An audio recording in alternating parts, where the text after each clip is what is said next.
what is insane DPS. This. Hey fellow world dwellers, it's Angry Turtle, and today we are revisiting Minigun Shredder, the ultimate and still #1 DPS overall if everything in Fallout 76 is considered. This particular weapon has the highest damage potential. Of course, there is a downside: you need to literally touch enemies, so you cannot shoot it. If you have ammo, it doesn't work. I have a build for it, but let's first cover basics. I will try to compress all the information as I was doing a full retest with the latest patch of everything that does apply to the Minigun Shredder and everything that does not apply to the Minigun Shredder.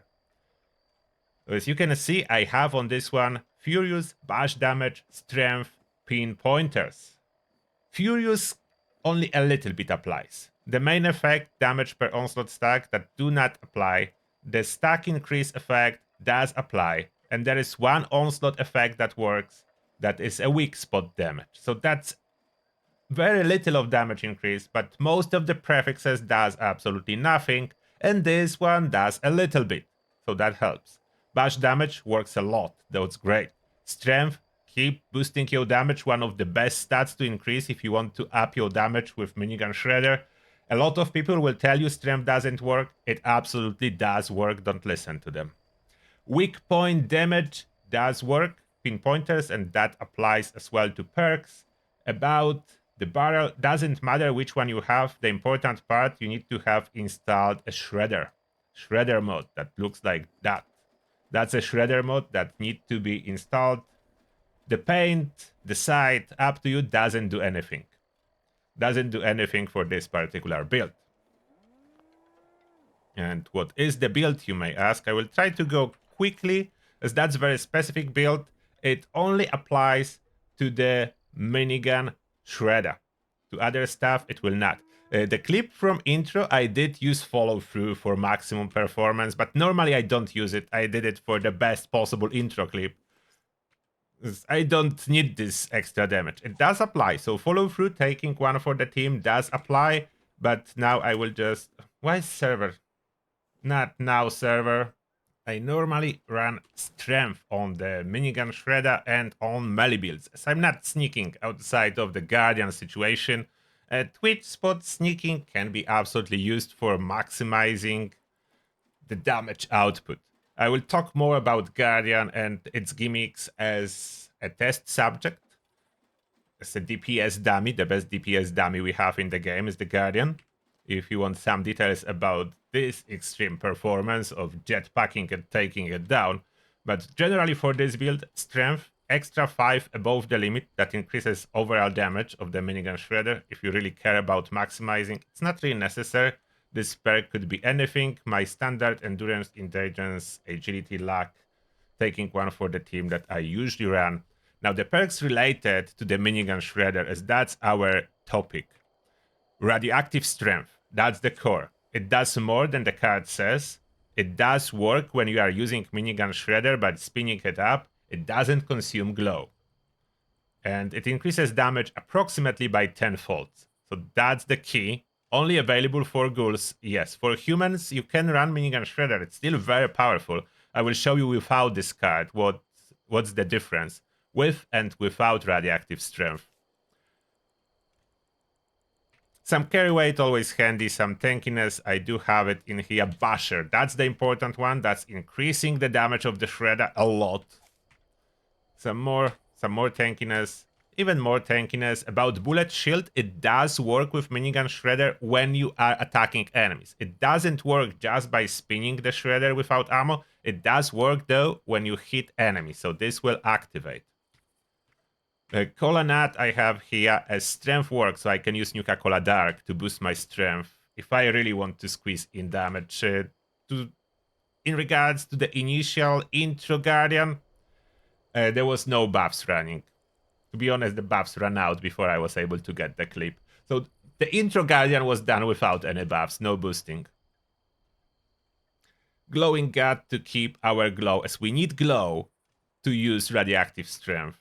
So more strength boosting available with alcohol like Nuka Dark and strength boost. So Nuka Dark I incorporated in this build because why not? There's not too much stuff that works with the Minigun Shredder.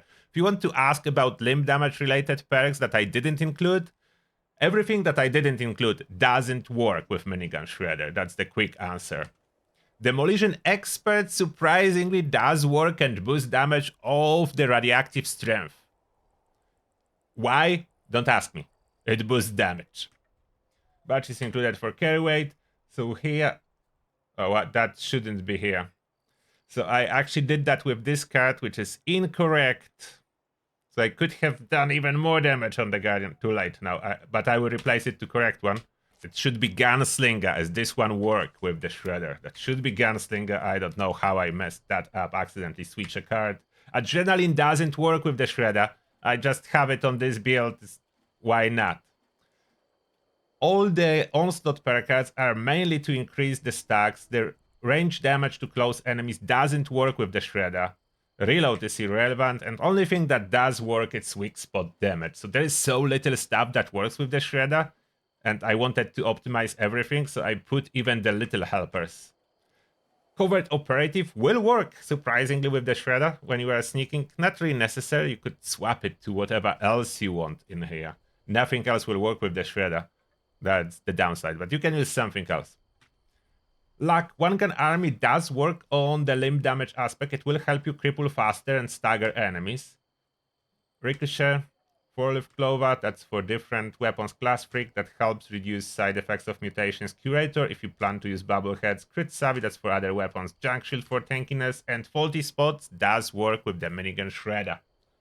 My mutations, I do have standard mutations as I normally run, so I don't think they require any additional comments. Maybe one, Twisted Muscles, that does seem to increase damage of Minigun Shredder, even though it says melee damage, and melee damage alone, like from the food and perks, do not increase damage of the Shredder. So this mutation does seem to have a hidden effect that boosts bash damage in addition to melee damage. Limb damage component works on everything. About other gear, if you wonder, that's my power armor I'm running. Jetpack is the important part. The luck, troubleshooters to survive. So that is the power armor I am running here. It's combination of Aegis and limit breaking. Limit breaking doesn't matter for the purpose of the Shredder. Shredder cannot be used in VATS, cannot crit. So that's about the Shredder.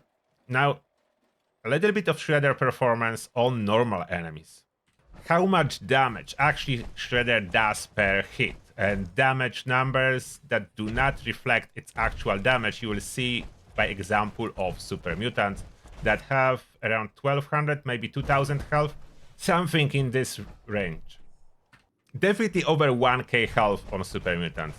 To see the damage that it does per tick, I would need to attack it once manually by pressing the bash button. And that's the damage. So I did put the super mutant down in one hit and focus on damage numbers. Look at the damage numbers. It's showing 300. That's way more than that. That was level 75 super mutant. They still have way more than that in health. So that's one time. And if I press the bash button and not attack, you can see the glow is being consumed. Okay, and the doggo is very tanky, and that was very quick death for the doggo.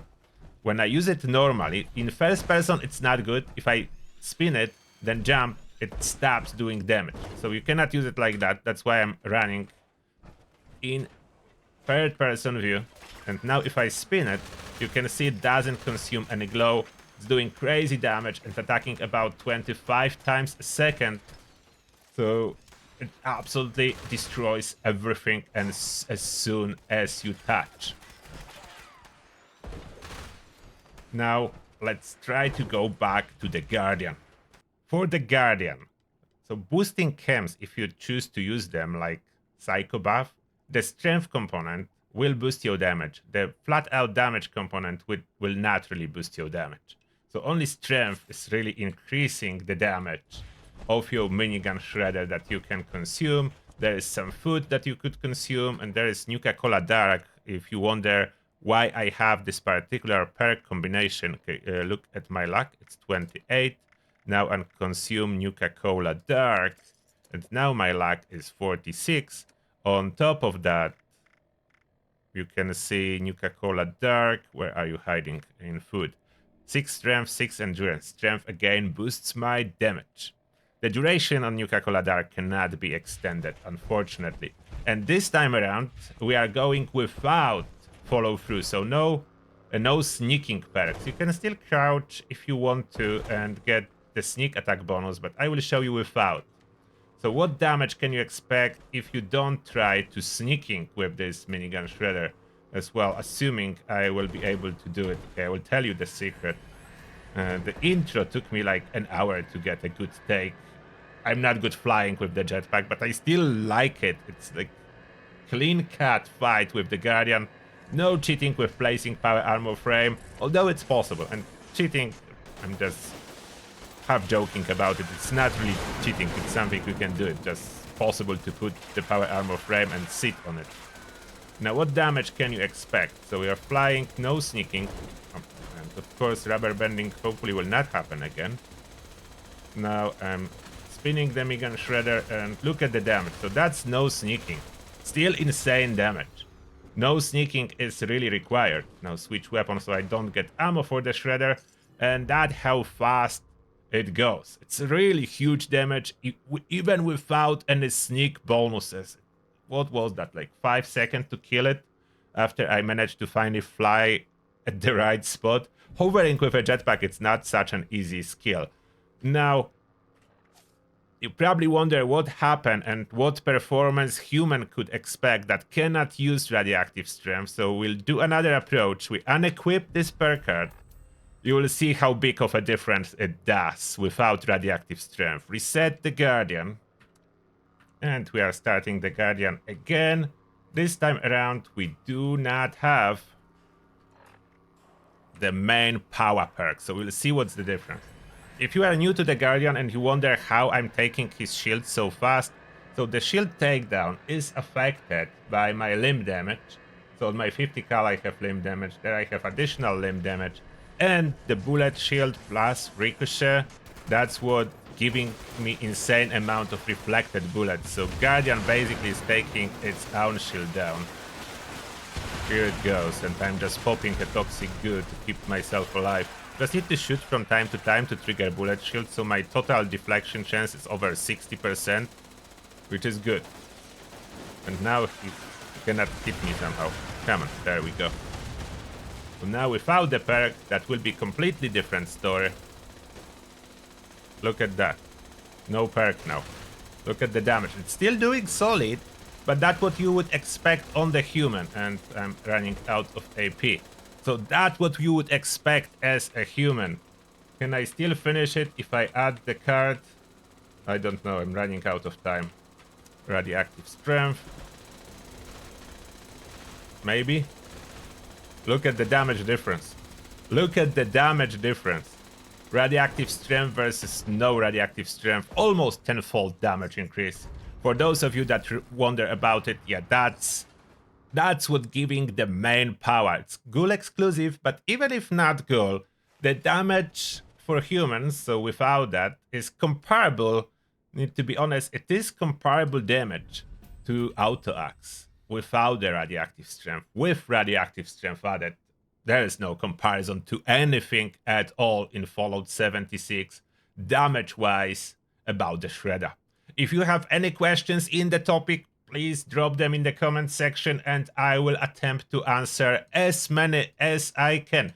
If you need to see exact testing that have been done earlier today, check the last live stream. We're testing lots of perks, or retesting, as we did similar testing in the past, but perks have been changed recently, so we did a lot of retesting of that. And that being said, thank you a lot for watching, and see you all in the next one.